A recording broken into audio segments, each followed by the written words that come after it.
time to talk to you a little bit more about conservation. It's time that you get really serious about your future. And when I talk to you about getting serious about your future and serious about conservation, there are a lot of different things that you can do with your time and energy that will be good for the planet, that are green. Everybody's on a big green kick right now. But I'm going to talk to you about something a little different, something a little bit more imperative, something a little more vital. So, what I'm talking to you about today is not about saving owls or bears or tigers, or it's not about saving anything really that is less than most critical, and that's not to downplay any of the other species.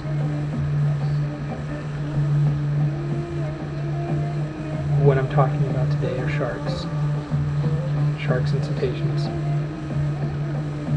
These are critical parts of the ecosystem. And when I say critical, I'm not trying to lend some kind of favorable spin on these two groups of animals. Conservation in and of the whole is about preserving all kinds of life forms. It's about living in harmony with the ecosystem. Something that man is really bad at. But what's really, really vital right now is that we look at creatures that are going to affect the future and what kind of future we're going to have. Now, if you are not really concerned about certain types of animals or conservation, if you're not really concerned about sharks or cetaceans are whales and dolphins and porpoises, if you're not really concerned about any of those, then that's fine. Don't be concerned. Don't worry about it. Just go live your day-to-day life and don't take action. Don't get involved. But I want you to understand that in about 40 to 100 years' time, which may not make any difference to you depending on what age you are, about 40 to 100 years' time, when the planet is out of oxygen and your children are dying of asphyxia, I want you to remember the day when you first saw this video, or any of my videos. I want you to think back to this little tidbit of information that could have saved or stopped or prevented all of that. And it's a very, very simple thing. Sharks and cetaceans have been around for a long time. In fact, sharks and whales, but sharks especially, have shaped the evolution of the oceans. Fish species have evolved in a kind of natural biological arms race of predator and prey, trying to figure out better ways to elude their predators, and sharks are fish specialists.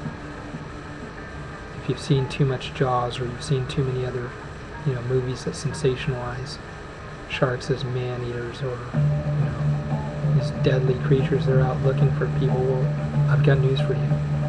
That's not their normal prey. There are so many more bathers in the ocean these days than there were, a few hundred years ago. And yet there are so few shark attacks. And most shark attacks themselves are just exploratory bites. A shark bites onto a person, realizes it doesn't have the prey that it was looking for, and releases them. Unfortunately, when sharks bite, there's blood, there's injury. But generally, most of these are mild. They mostly occur in water less than 3 feet deep. They mostly occur in cloudy or murky water where the fish can't see clearly what it's going for. And on occasion, there are surfers or people that resemble seals or turtles that are bit or attacked by sharks. But for the most part, sharks don't have an interest in us. They're not interested in eating us. But what they are interested in eating is fish. And fish is something that they consume real well, fish and crustaceans. They have evolved to eat these creatures. They have evolved to prey on these animals. Their teeth are mostly elongated, sharp, pointy. They're made for grabbing and holding onto fish. That's what they do. If we do not protect this resource, if we do not look out for them, sharks are going to disappear. And as the sharks and the cetaceans disappear, small fish populations and crustaceans will rise. And when those numbers get big enough, they will eat up all of the green plankton, phytoplankton, green algae, and green plants that provide this world with over 70% of its oxygen and over 80% of its carbon dioxide control. Now, what this means is that you'll see a sharp drop in breathable atmosphere in about 40 to 100 years. We are killing sharks at an ungodly rate. It's ridiculous and they can't sustain it. It has to be stopped. Governments have got to take action. People have got to take action. You need to take action. Get involved. Go out, learn more.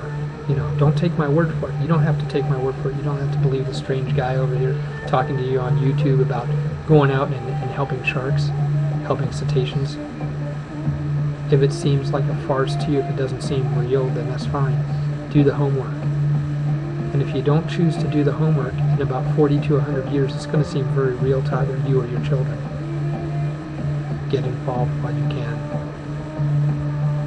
If you don't get involved and you don't protect nature, nature will not protect you. We are in symbiosis with this planet, whether we like to think about it or not. Shark finning is a morbid and grotesque thing. It's one of the most disgusting crimes on the planet. And on top of it doing everything else, shark fin soup, which is what sharks are being finned and killed for. Shark fin soup, which is supposed to be so healthy, which is supposed to be a status symbol in Asia. Let me tell you how unhealthy shark fin soup is. Shark fin soup will kill you. It's going to kill you and it's going to kill your children. And every time somebody is out there off the coast of South America, in the South China Sea, off the coast of Australia or Africa, or off the American coast or Mexico, Central America, every shark that is cut up and discarded back into the sea alive to die while its fins are gathered for this gross and stupid trade, every one of them represents a little bit less oxygen that you're going to have. Those people might as well be sticking their long knives into the lungs of your children and killing them. Think about that. Get involved. Quit sitting on your butts and get involved. That's all. The music in the background has been Azam Ali, wonderful recording artist, and I want to thank you for taking the time to listen to this recording. I hope that you will get involved. I hope that you will take the time to learn more, educate yourself, and take action. Write to your congressman, write to your senator, get involved in protests, visit the websites. Go to my site, www.erikbrush.com. It's an art site, but go to my eco-news. I'm very involved in ecology. I'm very involved in conservation. You won't regret it. Thank you.